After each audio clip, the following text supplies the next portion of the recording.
Richard from the Men of the House here. Well, I didn't have time to do any interviews this week because I was indisposed.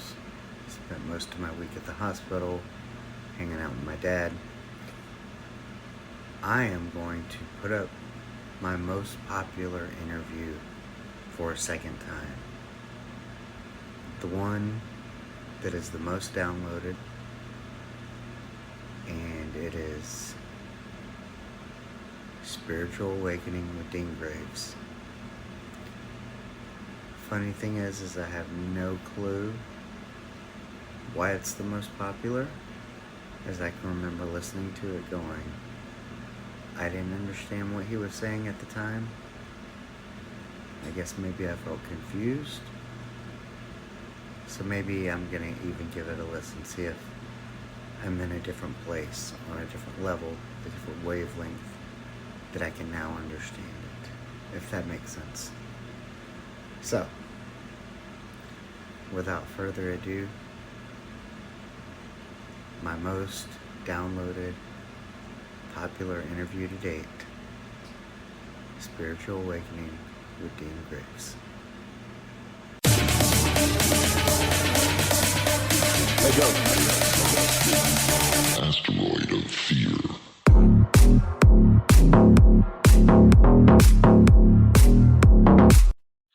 What's up, everyone?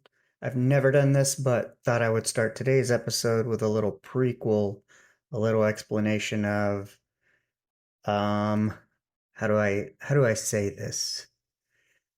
This interview, it starts off and ends kind of normal, but the middle feels like I was in a trance, if you will.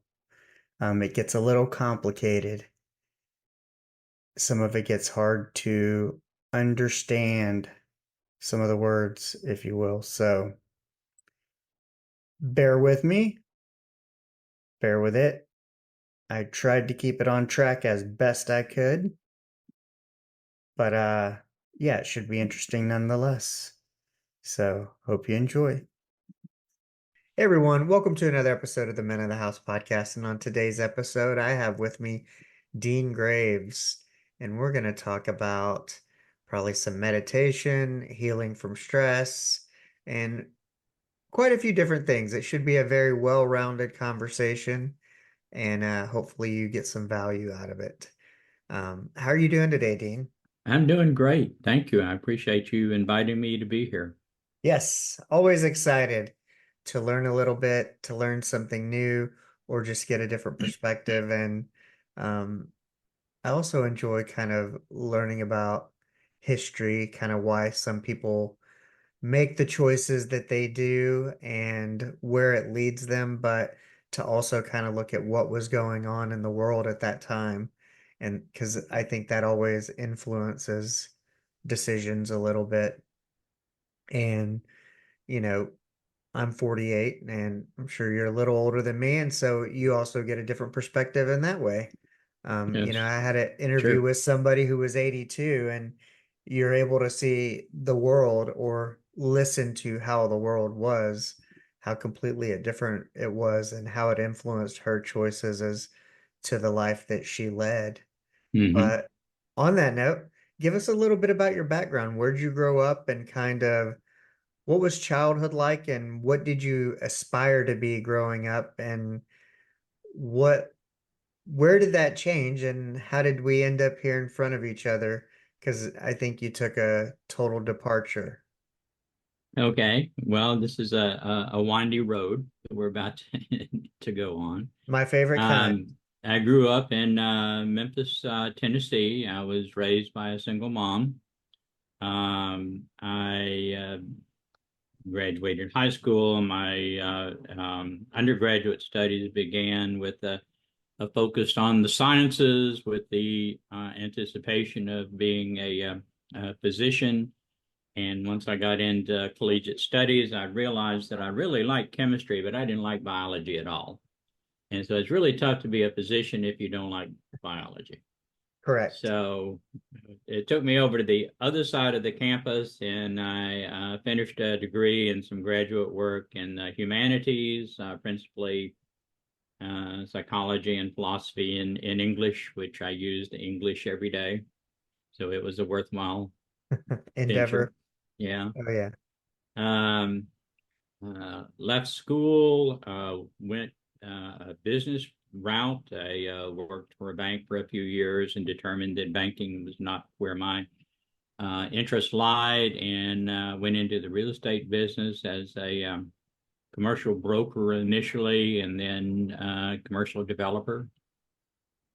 And I did that for, I don't know, I guess 25, 30 years or so, and moderately successful at that until around my 50th year, and the transition that you were alluding to in your introduction um, occurred with a realization on my part that all of the stuff that I'd been doing, career-wise, all the traditional accoutrements of career activity was not bringing me any significant happiness. And so that is called an awakening. And that is all an awakening is that point where you, and it can happen at any time throughout your life, the younger, the better. For me, it was about 50-ish. And I had that realization that, just doing the same thing is monotonous. And yeah, I'm making money at it, but I'm not happy. I'm not getting happier. And so after an awakening, all that does is give us the awareness to begin looking around and investigating what else is out there. And we learn by analogy, we learn by comparison and contrast. And so that's what we're doing all of this time that we're experiencing things that we don't like, is or that's not bringing us greater happiness, is we're experimenting. We're experimenting with different aspects of life in the hopes that we're going to be able to narrow down our activities and our interest and our perception of self, to be successful in getting more of what we like. So I began looking around, and it led me to meditation. I began meditating. And as most people, and I've taught meditation now for over 20 years. And as I tell my students, almost everybody comes to meditation running away from the stick.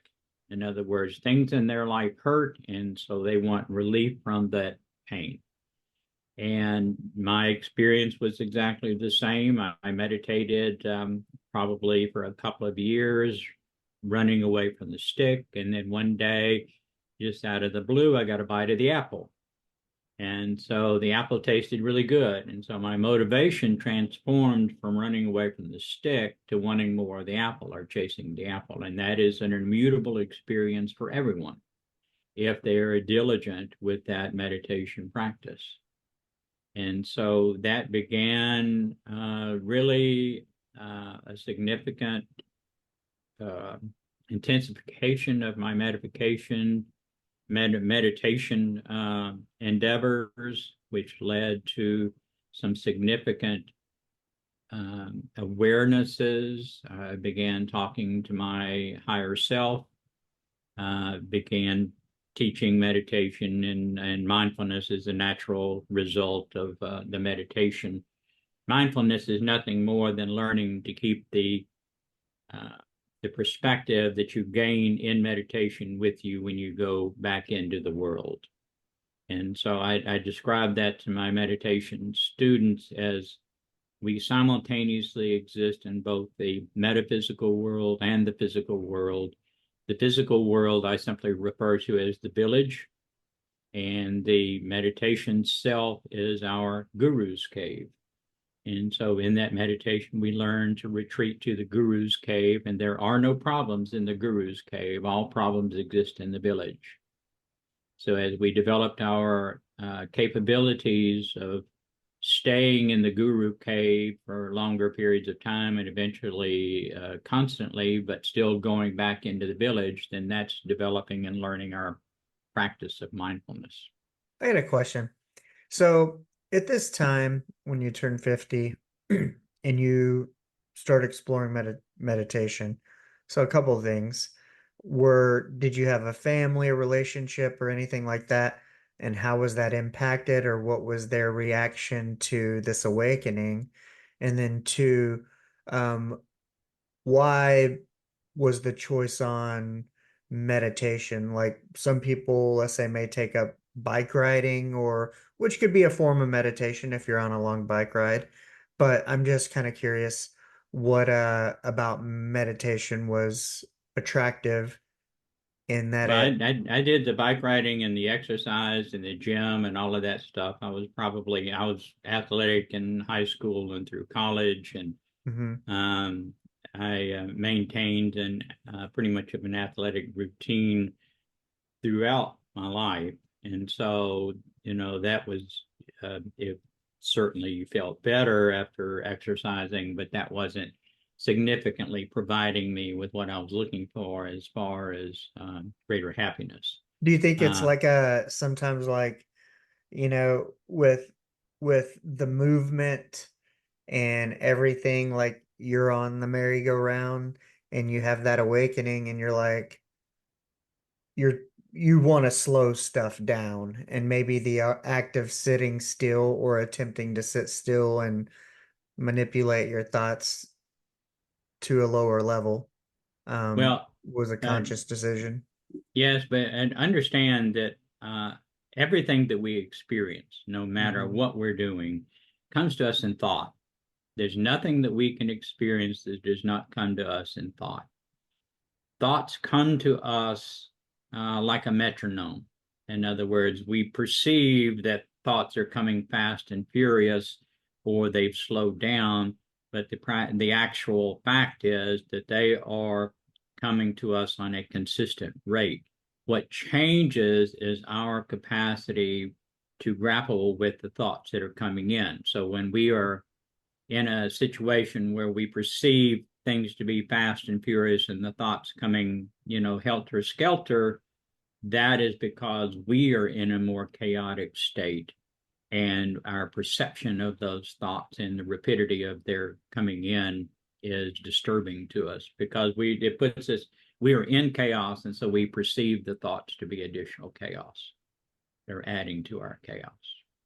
But that's all of our perception, and that's part of what we learn by becoming mindfulness is learning that moderation of our in our and inner awareness of ourselves, so that we can make the adjustments that we need to with our experiences and our encounters from within. And that's the only thing we can change. The only thing we can change is ourselves. And as we change ourselves and we change the nature of our experiences.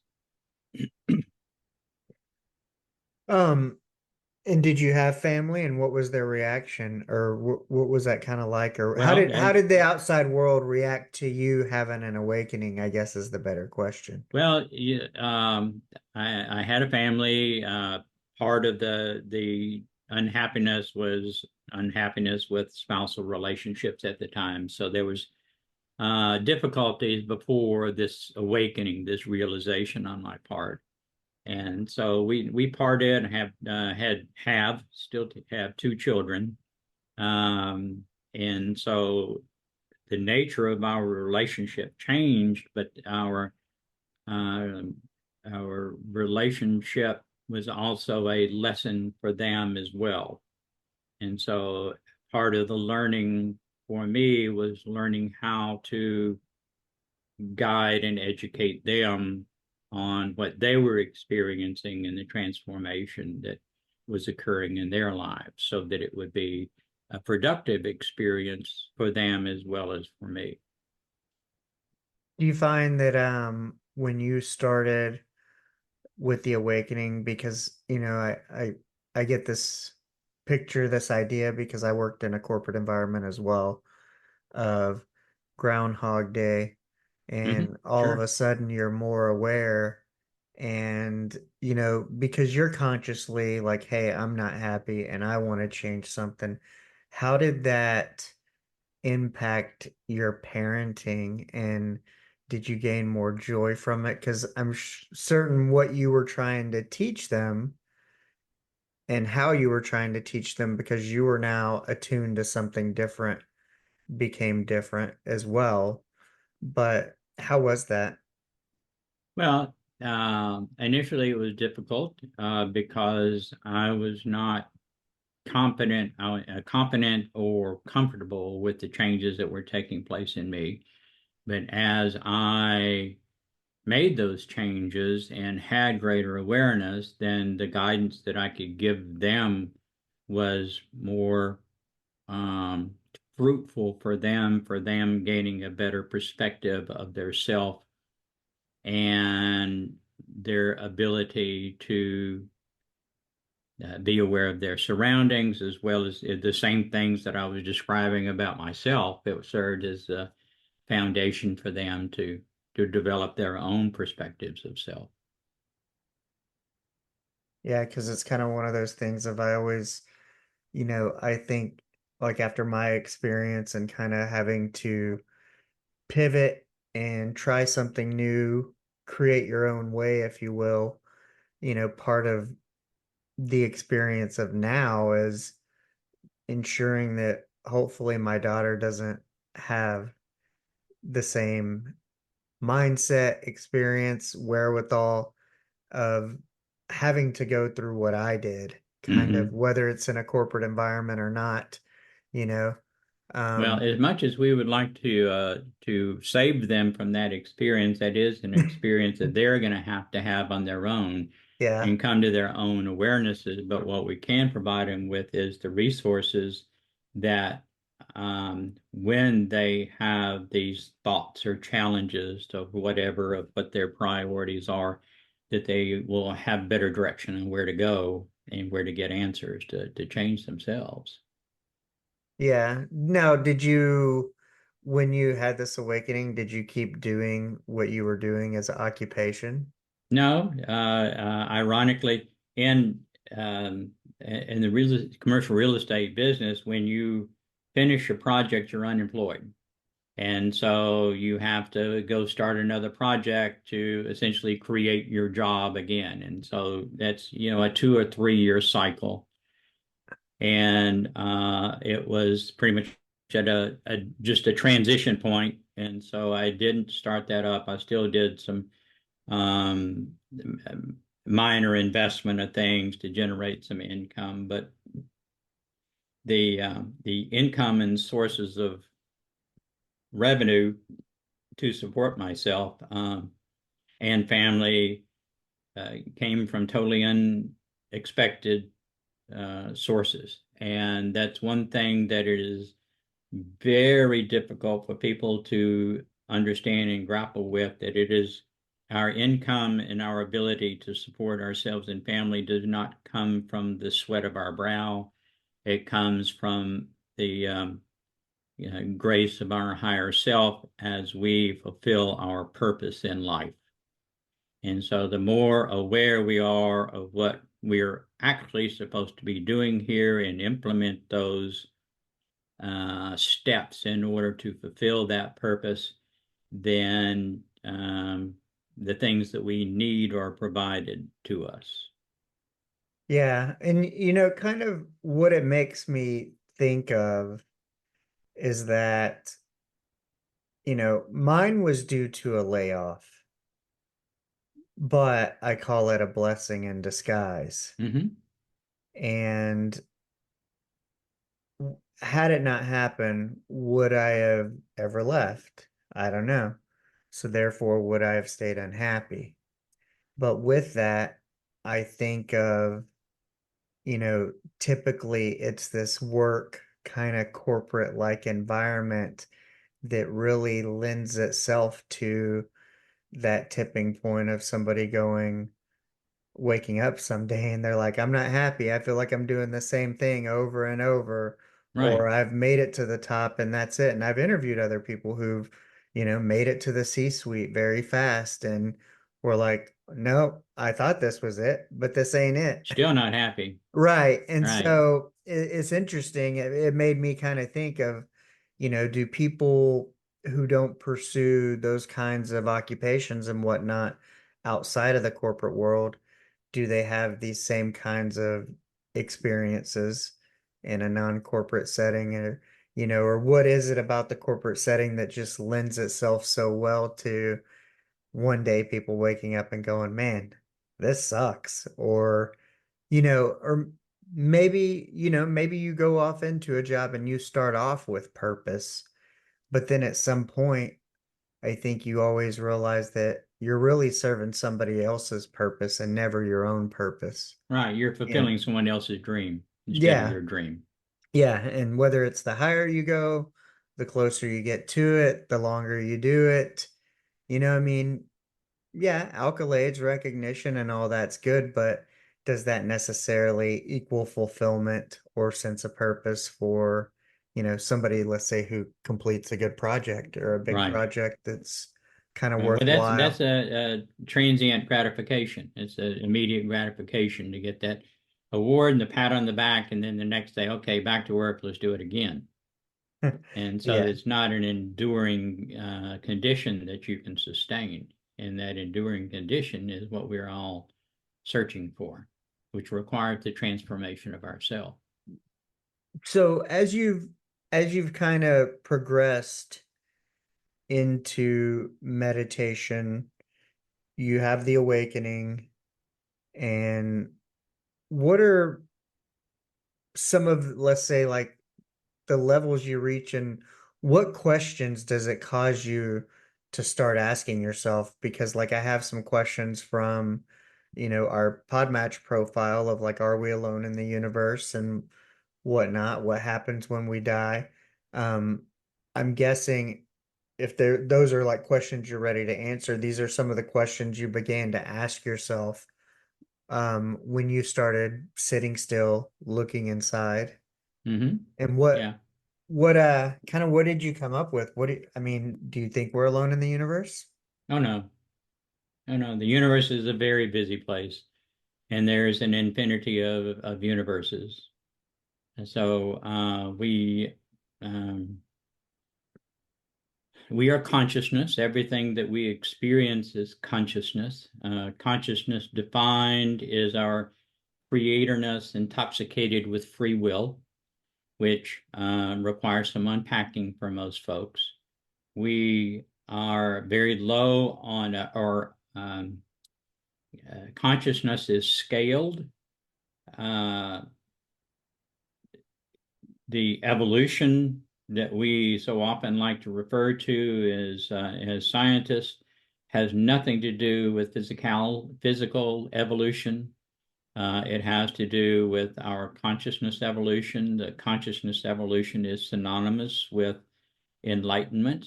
So we are all enlightened to the degree that we have allowed ourselves to become enlightened. But advancing along the evolution or conscious or enlightenment path requires awareness and focus and direction to proceed significantly along that path. And that's what we've been discussing up to this point in our conversation. Um, some very significant changes are taking place. So when I say that we're low on the in consciousness scale, we are not only low, but the Earth population has had significant difficulty in advancing along the scale for a variety of reasons, not all of which are inherent to the population itself. In other words, we've been toyed with by those uh, beings that did not want us to advance. One of the strategic things, we exist within a range of consciousness on Earth. Within that range, there are certain criteria that we must fulfill in order to advance on to higher levels. But the range of consciousness that we do exist in is a spectrum. So there is very low consciousness and, relatively speaking, very high consciousness within this range of consciousness. Um, Assuming responsibility for our progression is one of the most strategic things, which is why awakening is important. Uh, One of the other significant strategic things is a choice, and it's simply called the choice, whether we are going to polarize service to self or service to others. And the service to others path will eventually um, reunite us with the one infinite creator. Those choosing the service to self path are choosing what's referred to as an indirect path, and that they will evolve for possibly billions of years along the separation path until they hit literally a brick wall and are compelled to come back within their journey to um, essentially re-enter the process where they dropped out of school. Mm-hmm. So that kid that you went to high school with that was too cool for school, well, these folks are too cool for school, and so they have to learn the lessons that were available to them along the service to others path. But in the meantime, those choosing service to self, and particularly having advanced beyond our limited range of consciousness, are very detrimental to our and other third density experiences throughout creation. And they are kind of like, I don't know, the pan of history reference. They're playful, but not playful. They, in the earth experience, is most evident by those individuals that choose to try to dominate and subjugate others. And domination and subjugation is essential for them to maintain their posture Mm-hmm. as service to self individuals. That is one of the most strategic things that we have to choose, and we are being given the opportunity right now as we speak to, because of increased intensification of our experiences, to make that decision, to make that choice. Um, we are tasked with learning awareness. Awareness is necessary for that step that we were talking about, the awakening. Mm-hmm. Beyond that, we become aware, but we are also tasked with going beyond that and actually becoming awareness. And so becoming awareness is like learning the lessons of third grade so that you can graduate to fourth grade.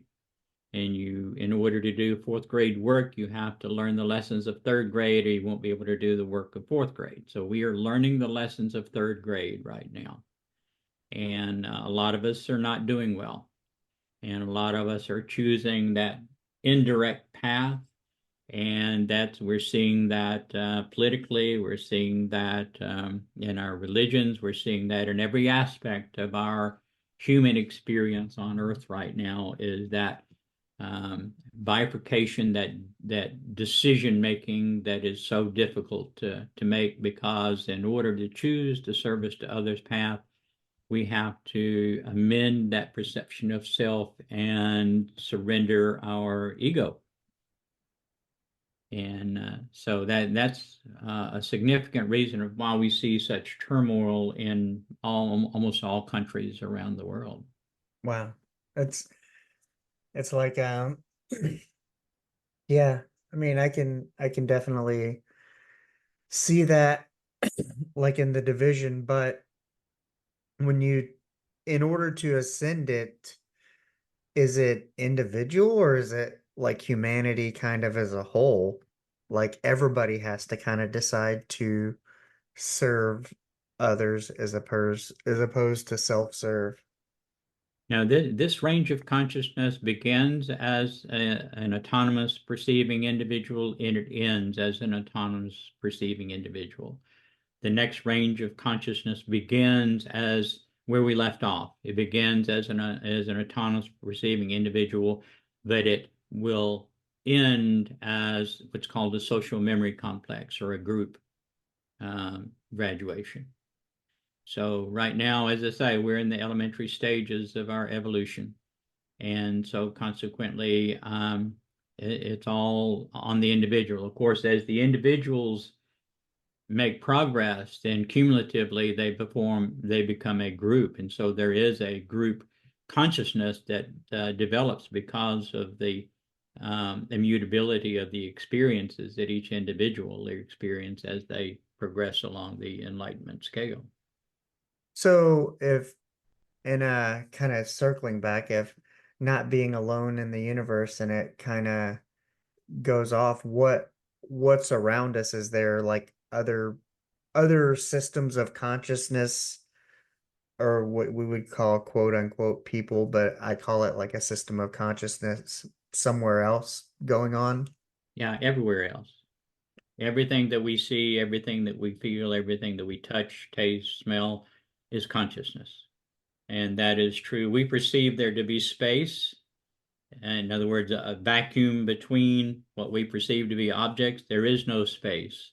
That's all consciousness. What they scientists like to refer to as dark matter and dark energy Hmm. is consciousness. It is full. It is complete. It is not. There's not absence of anything anywhere, and it's just our lack of capacity to perceive that because of our low level of consciousness, our low awareness. So like given this understanding, um, who Yo, this is Hunter from the Everything's Connected podcast. You clearly have great taste in podcasts because you're listening to this awesome show. Did you know I am also part of the Podcast Connection Network? That's right, there's a whole network of shows dedicated to mental health and holistic well being, just like this one. We've got something for every mood and every goal. So if you're looking to expand your horizons and explore some incredible content, check us out. The link to the Podcast Connection Network is waiting for you in the description below. Enjoy the rest of the show. what created Earth, or is there a God kind of? What's your take on that? Kind of the Well, all beginning. is all is one, and that's called the law of one, Hmm. which means that everything is the one infinite creator. The and just kind of broadening that question a little bit, Hmm. the common element of every major religion that I'm familiar with is the same, and that is the perception that there is a God and then there is a you or an I. Right. And that is not the case. Um, there is the one infinite creator. We are the one infinite creator experiencing ourselves at this range of consciousness. And as we progress, then the um, range of consciousness that we enjoy will change as well. But our experiences are the creator's experience. The creator experiences everything that we experience. It's just our limited capacity to become aware of that. As we evolve, as I started off this conversation, the um, consciousness is our creatorness intoxicated with free will. The free will is a misunderstood concept of philosophy. They've debated for centuries whether we have free will or we don't have free will or predetermined or whatever, which is all the product of free will. Free will is the perception of separation. And so, because we have a very dynamic perception of separation at this range of consciousness, we are very low on the consciousness scale. As we evolve, what we are actually doing is surrendering our perception of separation. We're surrendering our free will intoxication because free will works like an intoxicant. When you drink too much whiskey, then that lowers your awareness and you do stupid things that you wouldn't normally do if you hadn't had the whiskey. Right. Free will is the same, has this essentially the same effect. The more intoxicated with free will we are, the more stupid things that we do that identify our uh, uniqueness of exploration of ourselves. Hmm. Yeah. So did you grow up with any religion, or how was that? Well, why do you presuppose that I've grown up? I mean, that in those. That's a good one. Yeah, I mean, I still feel, I don't know. Sometimes I feel like I'm 7, 8, sometimes 12. Yeah, and that's still a good feeling that you can do that. Yeah, Yeah, I did you grew have up a with a Protestant Catholic Protestant back and uh forth history, and so I've been indoctrinated and went through all the dogma and dispelled the dogma, and um, that obviously didn't fulfill, it didn't make me happier, right. and so dispelling all of those uh, beliefs and dogmatic beliefs was part of the process of liberating myself and becoming aware. Yeah. And well, I mean, where so I mean, you have kind of like a context of religion there. You're kind of indoctrinated, you're taught what you should believe. And then, you know, the world kind of chews you up and spits you out, and you realize, man, I'm not happy. Something's off. Something's amiss. Mm-hmm. And you get into meditation and you start understanding some of this. Where did some of the concepts first come from? Like, um, was it like through meditation and understanding this? Was there some reading of yoga books? Did you have any mentors or teachers that kind of teach about some of this, I guess you would say, like a consciousness and, you know, whether we're evolving or not, being low conscious beings. Um, where did Well, where was that introduced?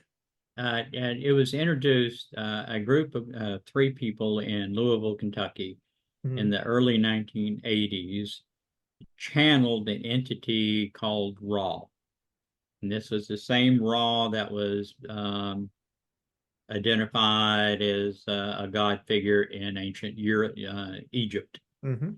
And they channeled another four, really five books, and it was a question and answer uh, type of exchange over a few years, and that provided a foundation for understanding for me. And as they were going through that, there were uh, they've been this group had been curious for a long period of time, but really hadn't had the answers that they were seeking, and their communication with Ra were excellent inquiries and responses, but they were limited by their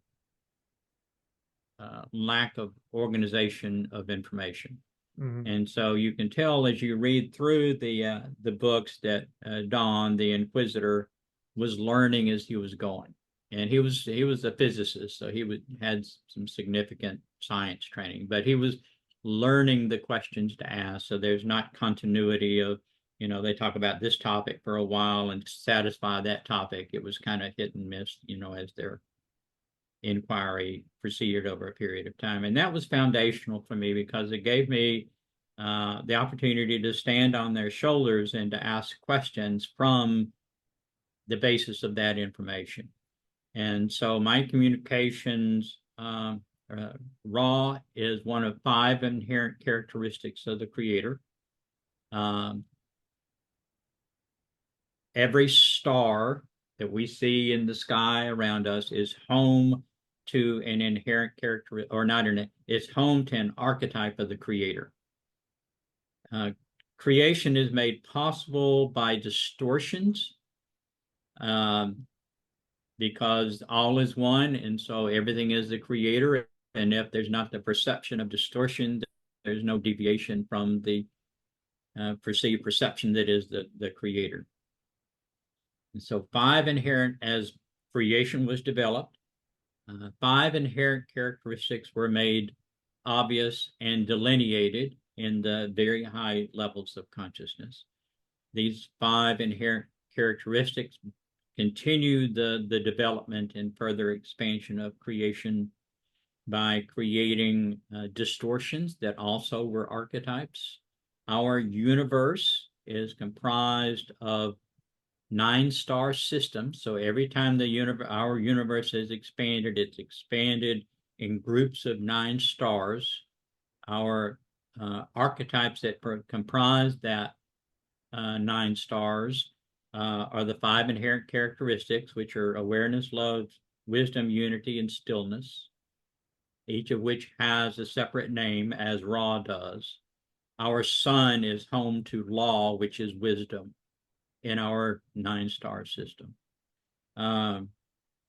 And all of our experiences are predicated upon these 5 inherent characteristics and 4 distortions. And the distortions that comprise our 9-star system are movement, which is a distortion, our intensified perception of separation beyond that free will provides, unconsciousness, and of course free will, which is part of all experiences in creation. So those 9 archetypes comprise our entire universe. Other universes are comprised of other mixes and matches of 32 inherent characteristics and distortions. So 26 distortions plus free will plus 5 inherent characteristics. All the other universes are mixed and matched in order to diversify the creator's experience according to these distortions and inherent characteristics. So what happens when we die? Well, How we does the leave the energy body. change? The Mm-hmm. body, we as you and I talking right now, we are an analog projection of our metaphysical self.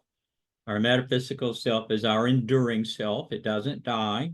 Mm-hmm. It is formed when we begin this range of consciousness, the third density.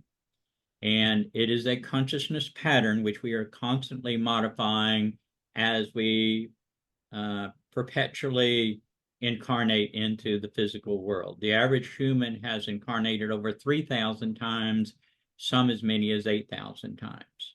And the product of our learning in this intensified environment that we consider Earth is accumulated into our consciousness pattern, and it is actually our consciousness pattern that is evolving and will continue to evolve until reunification with the Creator occurs.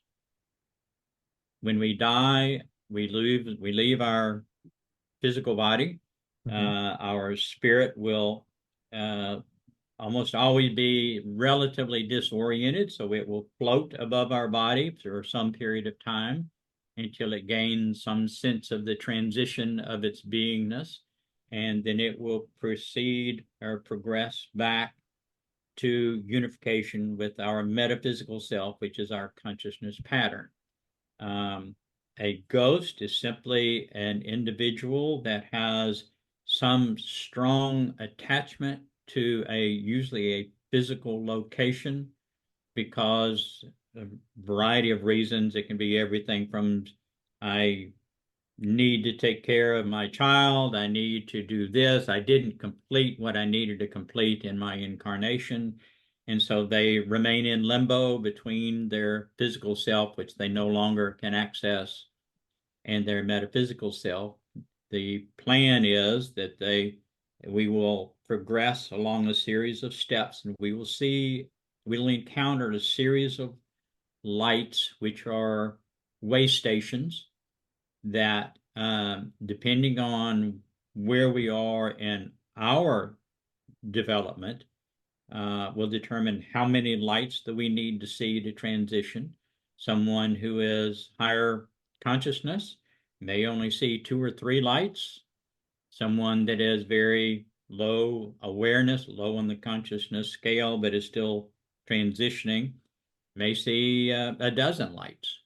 It's whatever they need in order to ease their transition, because they're surrendering that this hierophant, this ego that we have created while we're alive, and they're surrendering that to remerge, re-enter existence as their consciousness pattern. Whenever, so after you had the awakening, you decided, you know, you didn't go back into full-time um commercial real estate development and stuff. What once you were like, let's say, awakened, what then became the goal? Like I know, like for me, after doing whatever I'm doing, I'm like, well, the goal is to podcast, help people. You know, my old job was helping and serving, and now I'm just helping and serving in a different way. Mm-hmm. Sometimes by telling the stories of others and whatnot. What was your goal once you became awake? Was it to help others enlighten? Was it to continue to gain enlightenment yourself? And then what do you do with it? Well, it's not mutually exclusive. As you progress, then Mhm. you become able to help others more significantly. I've written books. I've written 4 books. My most recent book is hits bookshelves in 3 days on August 30th of this What's it year. called?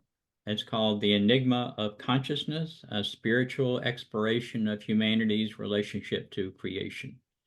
And it goes into great detail in everything that we've been alluding to here in our brief conversation. But And what it about the other books? What are they called? well, the beginning book that I recommend for people if they're just awakening and looking where to go is called Enlightenment, Plain and Simple. Mhm. For someone looking to heal emotional damage or simply to understand how they can progress themselves, the identity model.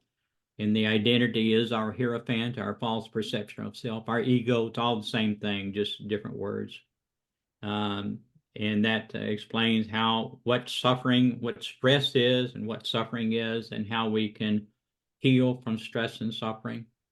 And it's important that we learn to do that because when you're seeking greater happiness, happiness automatically appears when you experience less stress.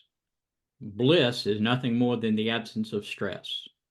And so the better we are able to reduce our stress, the more happiness fills the void that stress occupied in our lives. So ignorance is bliss. So they're saying ignorant people don't feel stressed. Well, stress is misperceived. Stress is nothing more than the difference between our expectations and how things really are.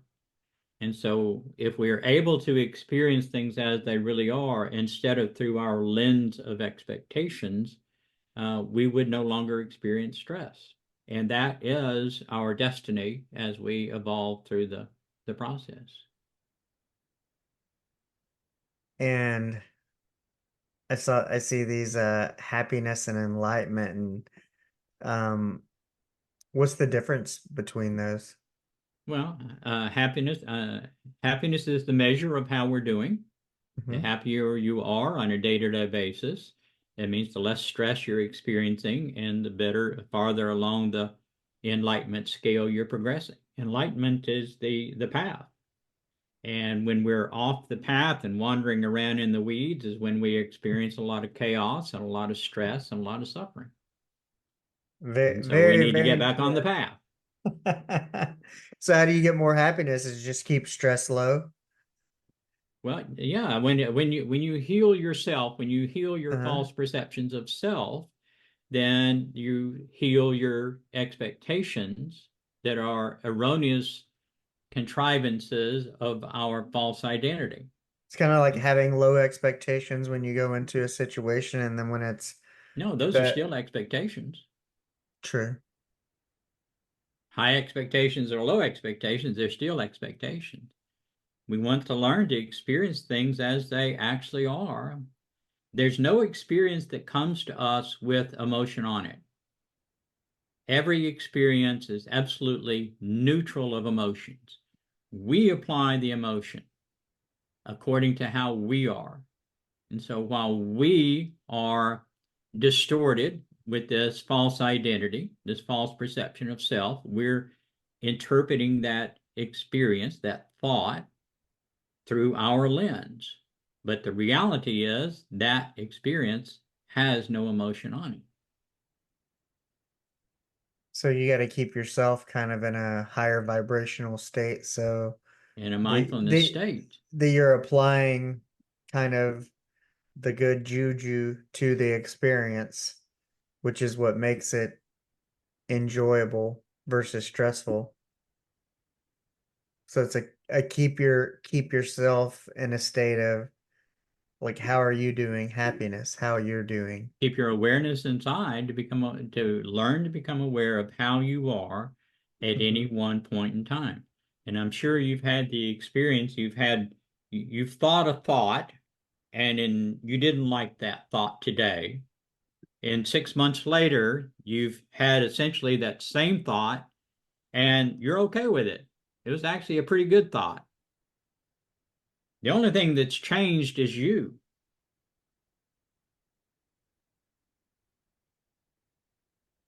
So constant evolution, constant change. We're constantly changing.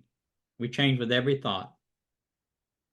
So as you embarked on this journey, what's what's one thing that's happened that you never would have expected that whether it's been an experience, something you've done, a place you've been, someone you've met that you never would have guessed happened if you hadn't kind of succumbed to this awakening and kind of embarked moving forward and evolving in the way that you have? My epiphany experiences have not been with incarnate beings. I did have one significant experience that just as even to this day is overwhelming. In meditation, I had a visitation from my higher self and my higher self, and um, my higher self took one hand and my higher self took the other hand, and they simply visited with me and I have absolutely, it could have been 3 weeks, it could have been 30 seconds. I have no idea how long it lasted, but it was such an overwhelming feeling of joy and love that I was trembling, literally physically shaking during the experience, and it took me a good 30 minutes after the meditation before I could stand. It was that overwhelming. And those types of experiences are available to everyone as they make progress along the journey. It may not be exactly that type of experience, but those peeks behind the window or behind the curtain are made available to us as motivation to continue to do the work. And this comes from meditation. Well, think about what you're doing with meditation. When we are promoting and developing this false identity, our awareness is honed outside of us so that I can observe you, how you're reacting to my false identity, my behavior, so that I can modify my identity to trick you into giving me more of what I like. We take that same awareness in meditation and invert it and point it inward and begin to become aware of what it is that we have instilled inside of us and begin to let those go. What happens as we surrender, as we heal the emotional baggage that we've collected, which are all those traumas and all that stuff that we have accumulated and don't want to deal with. When we heal all that and we become aware of the beliefs that we've incorporated it to create this false identity, which is our ego mind, then our authentic self begins to emerge. Our authentic self, and there's no one that is not composed of the same stuff, is composed of awareness, love, wisdom, unity, and stillness. And so what we are doing is learning to allow our authentic self to emerge. Every time in this lifetime that we have felt love, it is not because we have gotten a single thing from the person, place, or thing or experience that we were enjoying at the time. It is because we felt comfortable enough with that person, place, or thing to surrender temporarily our false identity. And we allowed ourselves to experience our authentic self. And so we already are what we seek. The task is for us to surrender all of these false perceptions of self that we've piled on top of our authentic self and prevent us from having those blissful experiences. So if people want to start meditating, kind of like you, and get deeper into it, where do they start? Is this kind of a typical like a seated, Yeah, well, I got a mantra or sit the still or posture, the posture, the seating, the Buddhists prescribe a lotus position, and lotus position hasn't been comfortable for me since I was about 6. And so, that doesn't matter. You want to be alert. It is when you begin your meditation, when you learn to meditate, it will be the most alert time you are throughout the entire day. So it's not a sleepy process. It's an inverted awareness process, an exploratory process. You can follow, there are bukus of guided meditations online. I have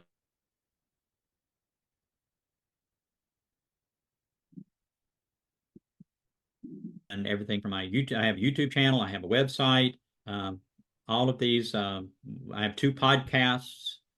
I have several guided meditations that some of them are pretty advanced for folks. Some of them are beginning.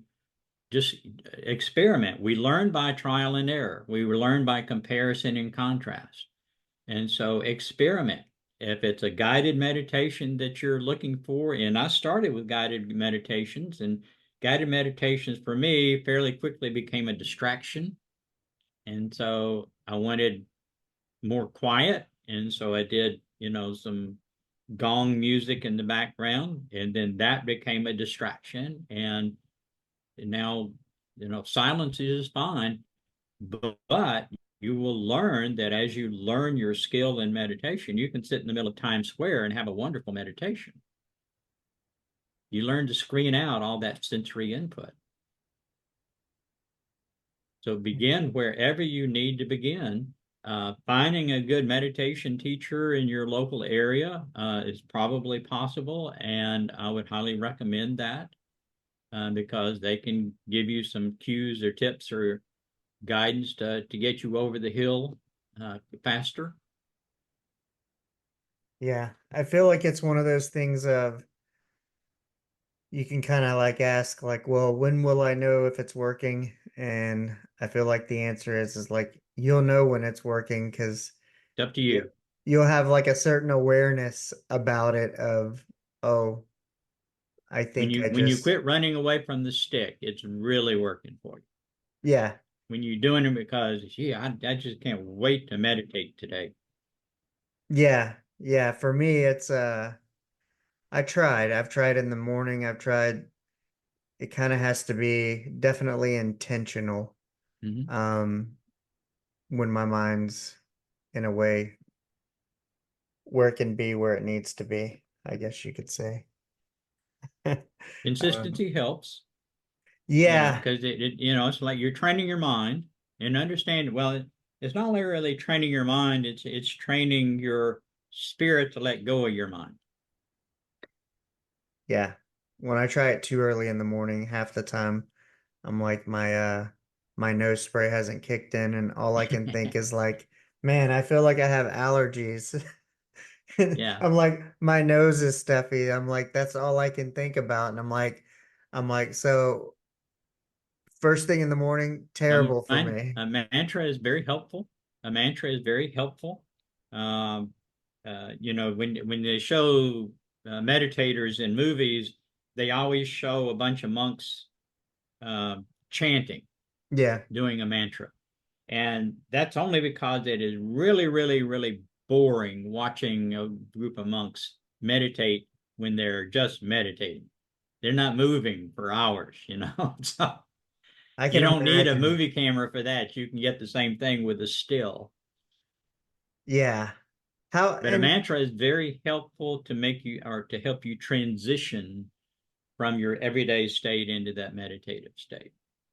so it's kind of And like man, a try many different things and you will find like a sweet spot of what works for you, whether it's absolutely. a Yeah, environment, a it, position, a mantra, any of that. yeah, just try it. It's trial and error to see what works for you, and what works today will probably not, you don't need it, Hmm. in the future. But if you need it today, then great. Use it. Whatever works in order to get you into that mode, into that meditative state. All right. Well, is there anything you want to leave the listeners with? Well, if you want to learn more, I encourage you to you can get all of my books on Amazon. You can get the Enigma of Consciousness in bookstores starting day after tomorrow, Friday. And this is probably not going to air immediately, so that will be meaningless to most of Be your pretty close. listeners. It'll air Saturday. Okay, all Yeah. right. But and I go into much more detail and talk about the archetypical mind and forgiveness and just lots of stuff. It's a compendium book that will give lots of folks a lot of guidance as they progress along the path. It may not all be usable by them now, but as they progress, then it will serve, I think it was designed to serve as a good tool for years to come. And I'll have all that in the show notes. Okay. So, well, all right. Well, I appreciate you sharing your time with me today. And Well, I appreciate your patience and allowing me to ramble as I. yeah, I look forward to getting this out there, and I'll definitely send you the link and whatnot and when Wonderful. it's gonna come out. Okay, But I appreciate it. you have a good rest of your day, and I'll see you on the other side. Wonderful. Thank you, All Richard. right, bye-bye. Bye bye. Well, that's a wrap. I hope you enjoyed the conversation. Please remember to rate, review, and subscribe wherever you get your podcasts from. Remember, go out and be the person that you want to meet. Let go. Asteroid of fear.